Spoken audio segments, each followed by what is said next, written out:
Carpet জাতীয় ছাড়া আর তো কোনো জায়গায় আমি দেখি না, আর বাকি সবগুলো কিন্তু বিরাটজাত দ্রব্য ব্যবহার হয়।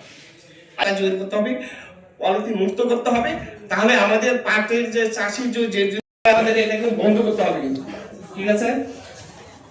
এগুলো শেষ করতে হবে।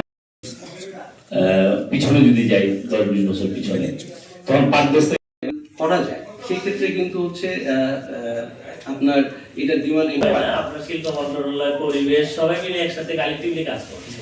এটা তো আসলে শব্দ কিন্তু এখন কিন্তু শব্দ আইনটা করার কারণে কিন্তু অত শব্দ হয় না। শব্দ আমাদের শিল্প ইন্ডাস্ট্রি যে ধোয়া কার্বন গ্যাসগুলো যে অ্যাকচুয়ালি যেটা বিষয় নিয়ে আলোচনা হচ্ছে যে আইন করে বাধ্য করা যে প্লাস্টিক পণ্য বর্জন।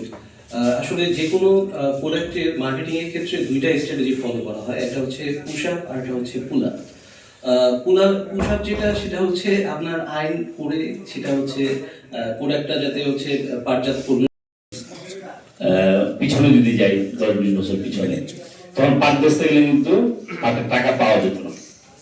এখন কিন্তু পাট অন্যান্য কৃষি পণ্যের যেভাবে নগদ দামে বিক্রি করা যায়, যে কোনো সময় বিক্রি করা যায় এবং নগদ টাকা পাওয়া যায়, এটা একটা প্লাস পয়েন্ট। শুধুমাত্র আমাদের এলাকায় পাটটা পচানোর যে প্রবলেম, এটা আমরা সবাই অনুধাবন করতে পারবো। পাট যদিও গরিবের আবার, কিন্তু ব্যবহার করে ধরি না, এখন যে পর্যায়ে চলে গিয়েছে।